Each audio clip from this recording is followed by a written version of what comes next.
welcome to a special edition of Shooting Straight with Brad and Casey. I'm Brad Carlyon, your Navajo County Attorney. I'm Casey Clark, Navajo County Sheriff. And this is a special show because we have a special guest with us today. At the 8th Annual Navajo County Attorney's Office Victim Rights Symposium, we had as our guest speaker Elizabeth Smart.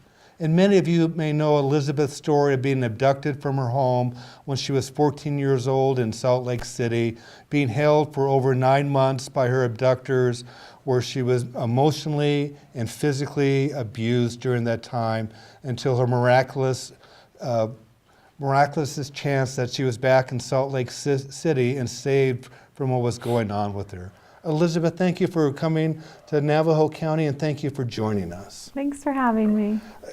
I think a lot of people know about your story because you've been very upfront in telling people with it. What made you decide to talk about what happened with you? Well, actually, when I first got home, I didn't want anyone to know what had happened. I didn't want people to know that I'd been raped. I didn't want people to know that I'd been abused. I didn't want anyone to know what had happened to me because I was scared.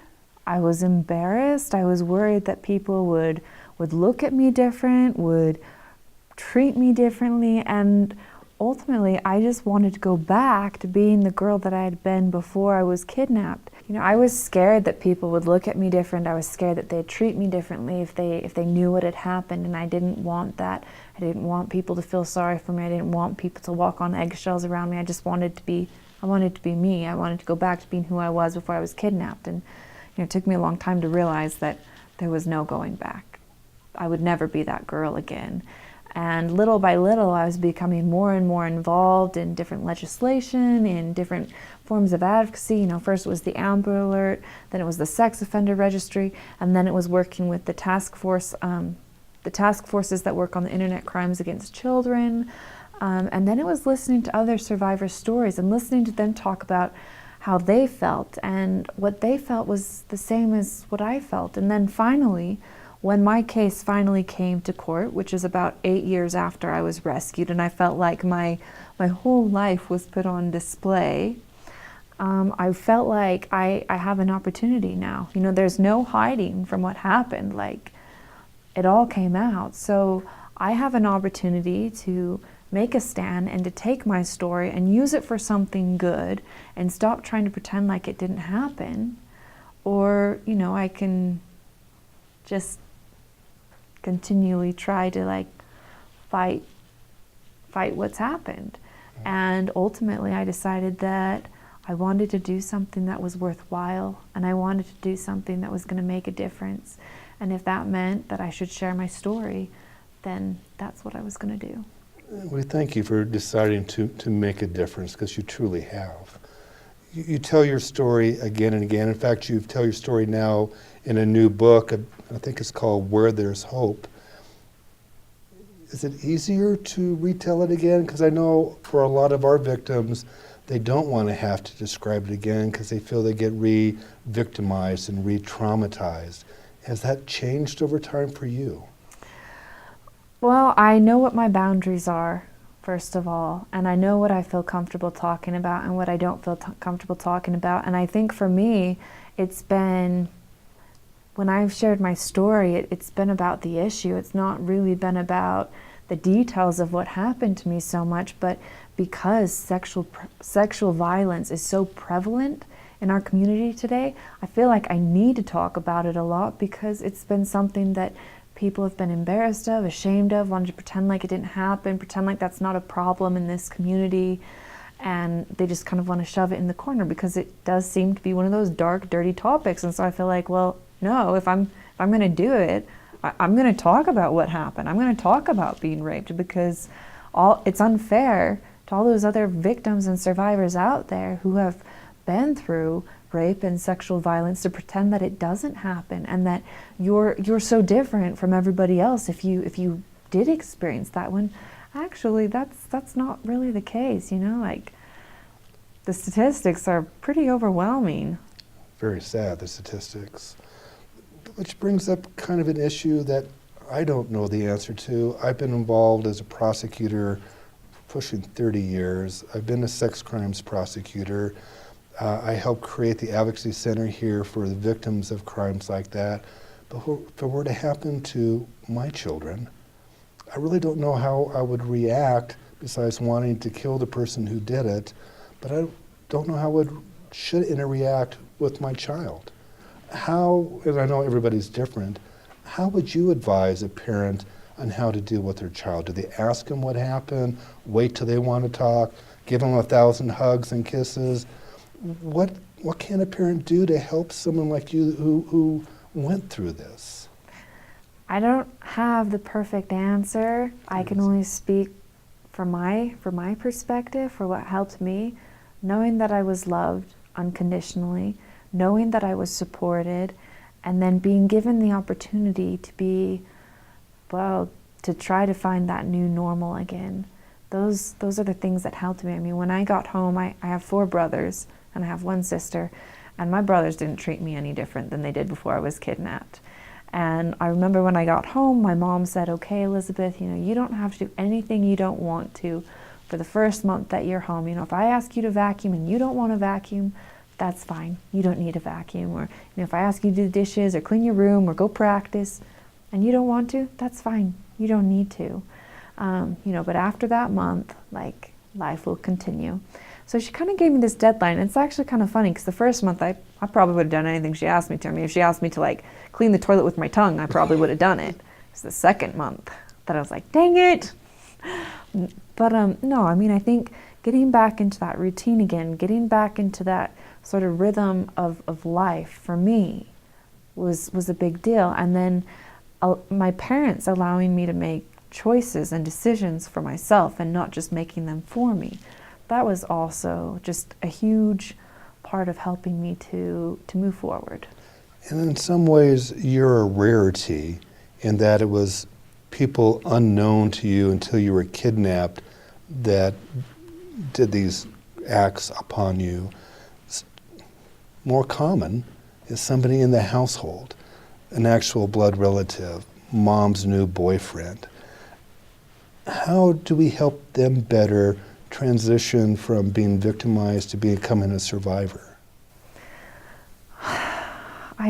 Once again, I don't have the perfect answer to that, but I think they need to find those same things in a family.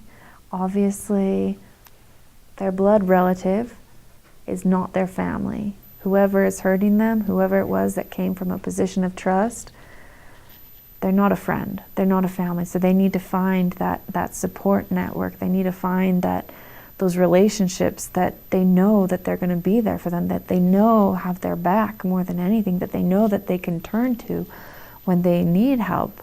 And so, I mean, family doesn't always mean blood. Family means the people that love you, the people who are there for you. And so, I always say, find your family, find your support network. So Brad's talked about it, and you were victimized, a victim, but you also talk about survivor. So there's a big difference. What do you, were you a victim at obviously you were a victim at some point. Did you think of yourself as a victim, or when did you become the survivor? No, I don't think of myself as a victim. I think of myself as a survivor, and I'm actually very proud to be a survivor because to me, the word survivor, it feels strong and it sounds strong, and it means that I went through something and I didn't break, that I made it through. So for me, I'm very proud to claim the title of survivor. In my new book, Where There's Hope, I interview a lot of different people who have experienced lots of different things. And one of the people that I interview, her mother was a survivor of 2 of the concentration camps, both Auschwitz and Ravensbrück. And her mother, when she was rescued, she got married and had kids. And her mother eventually told her daughter that there are 2 types of victims, 2 types of survivors. There are those who don't die, and then there are those who live.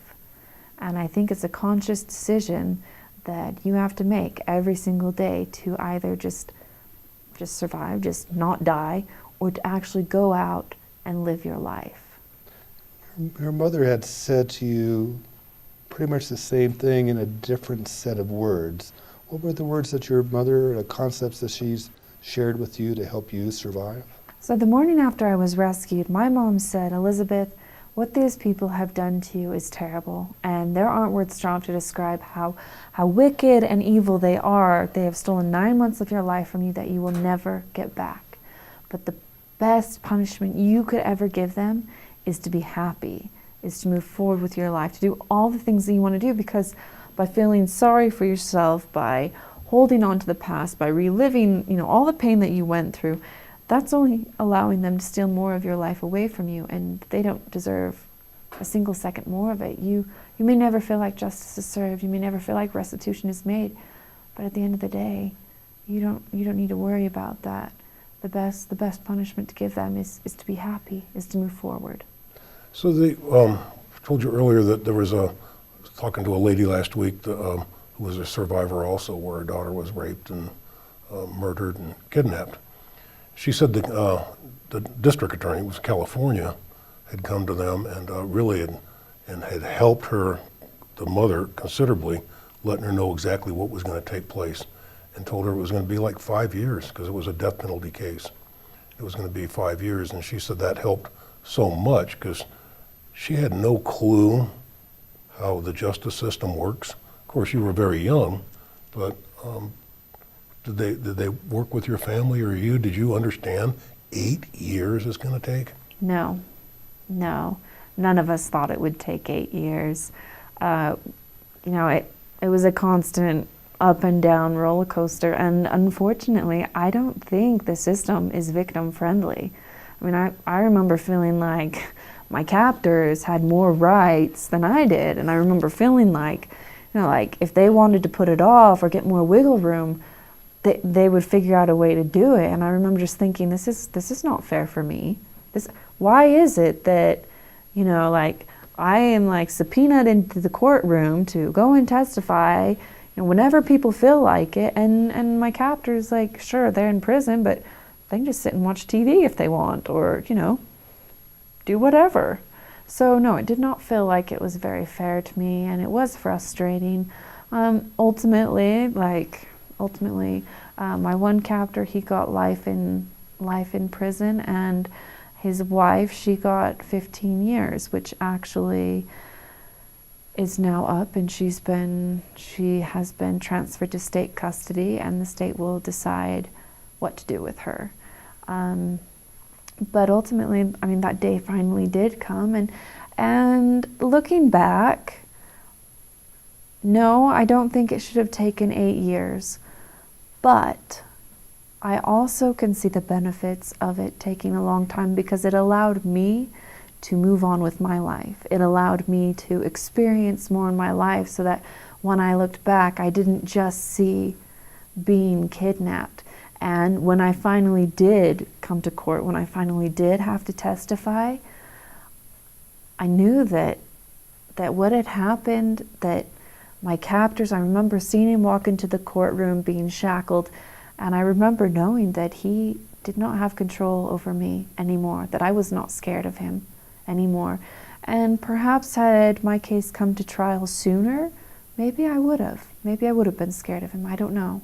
So, catch-22, I guess. Right. So what can we in the criminal justice system do to help the victims through this process more, so you don't have the frustrations that you talked about? I think being upfront with them to begin with is a big deal. I understand there's a boundary between parents and children and how much you talk to the child as opposed to their legal guardian. But I think as a victim, you deserve the right to know what's going on instead of just kind of being left floating around in the middle somewhere. And I think you deserve to know what your options are, what your rights are as a victim, and how long it could take. Because at least then you have the information, you know what you have to work within, you kind of know what your boundaries are. And even if it's not that much, even if it's not a whole lot of information, at least it's something. How many times did you have to go to court? Or did you, I guess, so How many times were you forced to go to court? You had to in order to put the captor away, or did you go because you wanted to be there every step of the way? I was subpoenaed to come to court shortly after I was rescued. Well, within a year after I was rescued, I was subpoenaed. And my parents, they went to, I don't even know how many hearings. They went to, I don't know how many court proceedings. And then it was always this question of whether or not they could make my captor competent to stand trial. But to me, it just felt like, he was winning again, because I knew him. I'd been held captive by him for 9 months. I knew he wasn't stupid. I knew he was intelligent. Like, he was a master manipulator. So for years, it just felt like he was manipulating the system, that he was getting away with exactly what he wanted to get away with. And so to me, I did feel a lot of frustration with it. And it finally got to a point where the state was almost at the statute of limitations, and the federal government stepped in and asked if I wanted to press federal charges, which obviously, of course, I would want to. And it wasn't until my case got moved from the state courts to the federal courts that finally closure was achieved. And did the verdict give you a form of closure? Yes, it was the closing of a chapter. It was a headache that I was happy to say goodbye to, that I didn't have to worry about it happening again down the road, or like knowing that, well, I'm okay right now, but I know that one day I am going to have to go to court. I know that that's just inevitable. That's in the future. So it was nice to finally set all of that aside and know that it was over with. So did you find the federal system, again, you were young, did you find it more, was it more fair to you as a victim compared to a state system? So I don't know all of the intricacies of the state system versus the federal system, but from my personal experience, it just felt like the federal court was much more determined to see this case come to a close. To me, it always kind of felt like the state court was just kind of dragging their feet. So I couldn't speak at length about the differences between them because I honestly don't know them. I can only speak as how I felt as a victim, which was the federal court finally came in and made something happen, whereas the state court just felt like it was like, he's not competent, he's not competent, he's not competent, when I was thinking, yes, actually he is. He's doing exactly what he wants to do, and you're just letting him get away with it. We get frustrated with the system too. After you were rescued, it sounds like your parents wanted to bring you back to a normal teenage life again. Did that mean putting you right back in school? And how are you able to handle that if that's what they did? Because at least what I've heard you say is you kind of felt like you were damaged goods and you're worried about people knowing what happened to you. Actually, when I got back, I just felt like I'd been given everything back again, and so I didn't want to miss out on anything. So, I was ready to go back to school like the next day, but my parents were like, no, that's not okay. I think they felt like that very much, and ultimately they're like, okay, Elizabeth, you can start school again in the fall, but for now, we just need time as a family. We need time to heal. We need time to come together. We need time to reclaim our lives and reestablish routine within the home. So I didn't immediately go back to school the next day, even though in my mind I was like, I'm ready, let's go. So that did not happen immediately. And when it did, I was excited because, being a kid, I always thought high school was like the coolest of cool. Like, it was the pinnacle of life. Like, you get your driver's license, you get to go to dances, you get to join different clubs or sports teams. Like, you got to kind of arrange your schedule. And all those things were things that I had looked forward to since, junior high, elementary school. And so I very much wanted to experience those things. Then then I did, and I was like, oh, this is not this is not what I imagined. But like, you know, I don't know that my high school experience, yeah, there were parts of it that are probably different from others, but overall I'd say it wasn't too different from anybody else's. So they were able to put you back into a normal lifestyle. Yeah. I want to go back to the woman that you talked to in the book about either living or not dying, and your mother's comments about the biggest punishment you can give those who harmed you is to be happy. Great concepts, but how did you turn them into reality? Because there had to be stumbling blocks to get to that point. Absolutely. I mean, I don't think you're human unless you do stumble a few times, and unless you do get angry and lie down on the floor and kick your feet and have a tantrum. I have done that.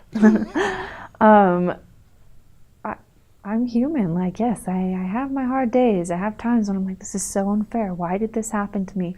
But at the end of the day, it does come back to your decisions. It does come back to what you decide to do.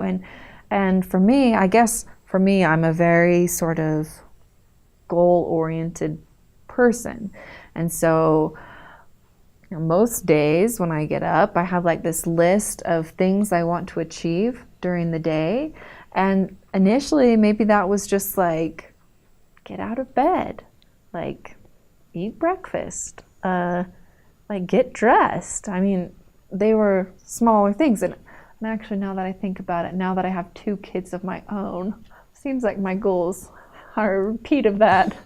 Get out of bed, feed my kids breakfast, dress my children.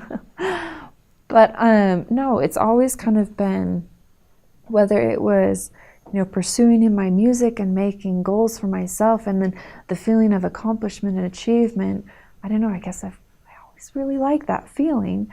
And that's kind of what's helped me move forward. And it's not just like in music. I mean, it's, you know, it's in all different parts of my life. Like I have something to be working towards, and even if I stumble along the way, even if I have a bad day along the way, I still have that goal. I still have something I'm working towards.